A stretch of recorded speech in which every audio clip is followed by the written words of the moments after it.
Good morning. My name is Robert McConnell, and I'm the BCI captain for the New York State Police in Troop G. I would like to thank members of the media for being with us today. I'm joined at the podium by Zone Commander Captain Gary Denise, Assistant BCI Commander of Troop G, Lieutenant Andrew Cornell, Acting Director of Forest Protection, Dave Patcher, Deputy Commissioner Matthew Franklin, Acting Colonel Brian Gillis, Captain Scott Daly from the Department of Environmental Conservation of Public Protection. The New York State Police and our partners is currently investigating the homicide of Melina Frattolin. I want to remind everyone that this is an ongoing investigation, and this information is preliminary and subject to change. On Saturday, July 19th, 2025, at approximately 10 o'clock p.m., Warren County 911 received a call from a man reporting his 9-year-old daughter missing with a possible abduction in the area of exit 22 of I-87 Northway in Lake George. The child was identified as Melina Frattolin, age 9, and the caller as her father, Luciano Frattolin, age 45. The New York State Police and Warren County Sheriff's Office immediately responded to the area of exit 22 of the Northway and initiated investigation and attempt to locate Melina. On Sunday, July 20th, a search detail comprised of officers from multiple agencies conducted an organized search in the town of Ticonderoga, New York. In an area Mr. Frattolin was suspected of having visited. During that search detail, at approximately 10:50, members of the New York State Police Forest Rangers located Melina deceased in the shallow portion of a pond. This investigation has revealed that on July 11th, 2025, Mr. Frattolin and Melina, both residents of Montreal, Quebec, legally entered the United States for the purpose of a vacation. They are expected to return to Canada on Sunday, July 20th, at which time Melina would be returned to the custody of her mother in Montreal. The mother and Mr. Frattolin have been estranged since 2019. The child resided full-time with her mother, and Frattolin visited with the child when in Canada. At about 5:30 p.m. on July 20th, Melina is observed with her father on video surveillance in Saratoga Springs, New York. At about 6:30 p.m., she spoke to her mother on the phone and told her she and her father were en route back to Canada. The child appeared to be in good health and did not indicate she was under any duress. The investigation has determined sometime after Melina's phone call with her mother and before Mr. Frattolin's 911 call, he allegedly murdered Melina and left her body in a remote area where she was later discovered by law enforcement. Initial reports from Mr. Frattolin of a suspicious white van in the area of the alleged disappearance was proven to be untrue. The suspect has been charged with murder in the second degree and concealment of a human corpse. He was then transported to the Essex County Correctional Facility where he was held pending arraignment. The suspect is scheduled to be at Ticonderoga Town Court this morning for arraignment. Melina's cause of death is pending the results of an autopsy, which is scheduled for later today. This is certainly a difficult case and a heartbreaking investigation. On behalf of the New York State Police and our law enforcement partners, I want to offer our condolences to the family of Melina. I would additionally like to thank our partners with the Warren County Sheriff's Office, Essex County Sheriff's Office, Warren County District Attorney, Essex County District Attorney, the Montreal Police Department, Department of Environmental Conservation, the Ticonderoga Police Department, and the FBI for their assistance in this investigation. If any member of the public has information regarding the death of Melina Frattolin, I encourage them to contact the New York State Police at area code 518-783-3211. I will now answer a limited number of questions. I ask for your patience as due to the active nature of this ongoing investigation, I am limited with respect to how much we can release at this time. Do we know a motive? The motive is still under investigation. What led you to believe that? What was the first sign that there were inconsistencies in the story? Yes. So the suspect's initial account is that he had pulled over in the area of exit 22 in Lake George, pulled over into a parking lot to urinate. His initial report is he steps away to a wooded area, returns to the vehicle, and at that point, his child is gone from the vehicle. He reports a suspicious white van fleeing the scene southbound. During a subsequent interview, he then reports two unknown males forced her into a white van.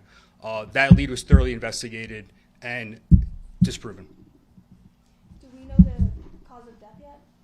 The cause of death is pending the results of the autopsy, which is scheduled for today. Go ahead. We have no information that there's any issues with mental health. No. And you say that he was estranged from his wife. Do you know if he was authorized to travel alone with his daughter? He was. Does Mr. Frattolin have any criminal record in the U.S. or Canada that you're aware of? He has no criminal history. He has no domestic violence history either.